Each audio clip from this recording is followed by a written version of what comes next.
آپ سے یہ سوال ہے اسپرے سے وضو ہو جائے گا؟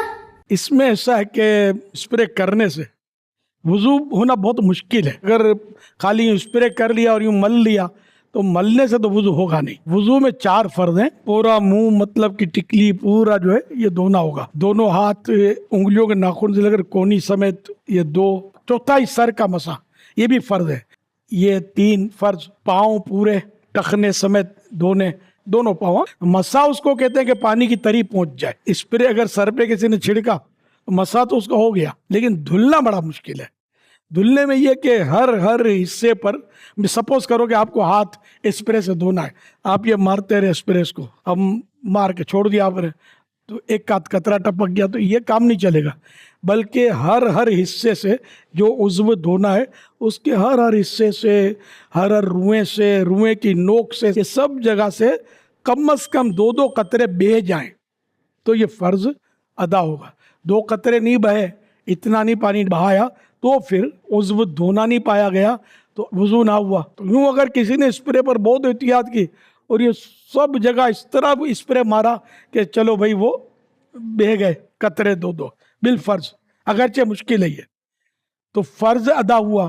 سنتیں ان کا کیا کرو گے؟ کلی حلق کی جڑ تک, دانتوں کی کروٹوں, یہ گال کے اندر کے سارے حصے, زبان کے اوپر نیچے جو بھی ظاہر حصے ہیں سب کے سب وضو میں کلی میں دھلنا سنت موقع آئی ہے. اور غسل میں فرض. اس طرح ناک میں نرم ہڈی تک سونگھ کر پانی چڑھا جاتا ہے تو ناک میں نرم ہڈی تک پانی چڑھانا یہ بھی سنت موقع وضو میں اور غسل میں فرض. تو اسپرے سے ان سنتوں کا کیا ہوگا؟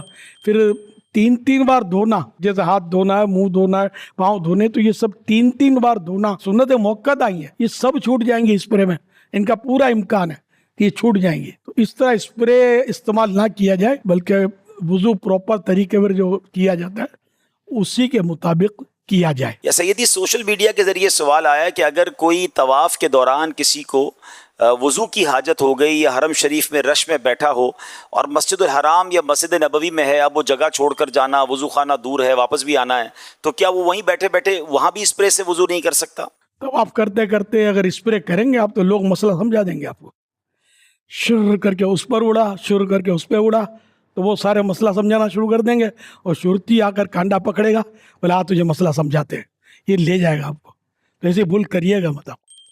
اور پھر اس طرح چلتے چلتے جو آپ وضو کریں گے اور وضو ٹوٹا ہوا ہے تو اتنا حصہ جو آپ نے طواف کیا وہ تو بے وضو کیا, اس میں بھی مسئلہ کھڑا ہوا. مسجد الحرام شریف میں سب اسپرے لے کر شش شش شش شش کرنا شروع کر دیں گے تو میرے خیال پولیس کی فوج آ جائے گی, یہ ہو کیا گیا ہے, یہ کر کیا رہے. تو ایسا کوئی دھندا نہ کریں. الحمدللہ میں سینکڑوں بار اگر کہوں تو مبالغہ تو 20 بار حرم شریف کی حاضریوں سے مشرف ہوا ہوں. طواف میں میرے تو کئی بار ایسا ہوتا تھا کہ ایک طواف میں ایک وضو کرنا, صحیح میں وضو کرنا جاتا تھا. اور یہ جتنی مشقت کریں گے, جائیں گے, آئیں گے, ثواب ملے گا اس میں بھی. کرنا پراپر وضو ہے. کبھی تصور بھی نہیں تھا کہ میں نے کوئی اسپرے سے وضو کرنے کا ذہن میں آیا ہو, نہ کبھی کیا ہے.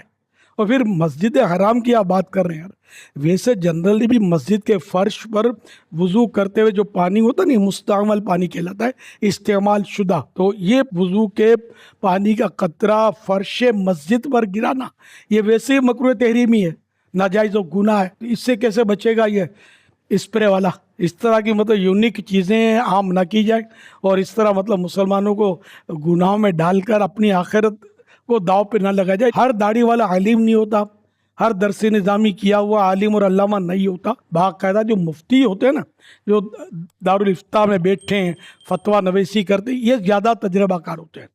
تو ان سے معلوم کرے, شاید کوئی بھی میری باتوں سے اختلاف نہیں کرے گا, کوئی بھی مفتی ہوگا کہ بات تو صحیح کہتا ہے کہ سنتیں چھوٹ جائیں گی, مطلب سارے مسائل کھڑے ہو جائیں گے اس میں. تو اس لیے اسپرے سے وضو نہ کیا جائے.